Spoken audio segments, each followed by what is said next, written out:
पांचवा क्वेश्चन कहा गया है 48 गुना 64 गुना 125 गुना 15 के गुणनफल में अंतिम से शून्य की संख्या क्या होगी। तो देखिए शून्य की संख्या ज्ञात करने के लिए हमको पता है कि 2 और 5 का जोड़ लगाएंगे।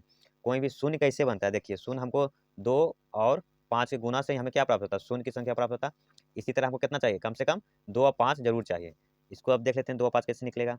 अब देखिए 2 और 5 इसको निकालने के लिए 24 गुना 2 ये हो गया। फिर देखिए यहाँ पे हम 24 को कितना मल्टी करेंगे, देखिए 24 गुना 2 आया। अब देखिए इसको 12 गुना 2, फिर 6 गुना 2, फिर इसको 3 गुना 2 ये आ गया। अब देखिए 64 को भी इसी तरह से तोड़ लेते हैं। 64 को 32 गुना 2, फिर 32 को क्या मात्रा में तोड़ेंगे, 32 को 16 गुना 2, फिर 8 गुना 2, फिर 4 गुना 2, और इसको 2 गुना 2। अब देखिए 125 को हम कैसे तोड़ सकते हैं, ऊपर तोड़ देते हैं। 125 को हम 25 गुना 25 में तोड़ेंगे, फिर इसको 125 फिर 5 गुना 5 में तोड़ेंगे। तब देखिए अब 15 को 5 गुना 3 में तोड़ेंगे।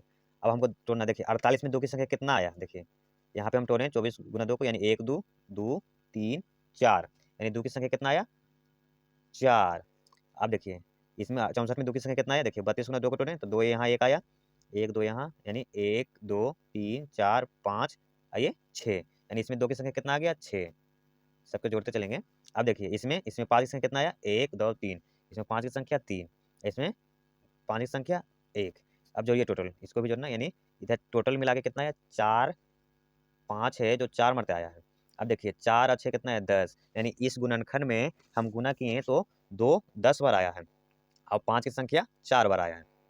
इसलिए हम यानी कम से कम एक जीरो लाने के लिए 1 का 2 और 1 5 की जरूर रहना चाहिए।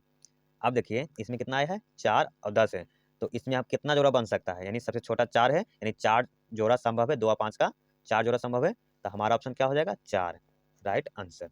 अब देखिए कम से कम जीरो लाने के लिए हमको कम से कम 2 अंक रहना चाहिए, 2 और 5 रहना चाहिए। 2 5 रहेगा तो ही जीरो आ सकता है, अर्थात यानी 3 गुना 5 करेंगे यानी 15 आ जाता है, यानी जीरो की संख्या नहीं आता है। 4 गुना करते हैं तो देखिए 4 किसका किसका है 2 का इसका है, यानी 2 का आ जाता है इसमें। अब देखिए 5 अगर खाली 5 गुना 5 करेंगे तो ये 25 आएगा, यानी जीरो संख्या नहीं आएगा।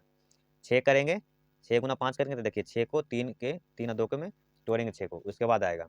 इसलिए हमको पता है कि जीरो की संख्या लाने के लिए हमको 2 और 5 का होना जरूरी है।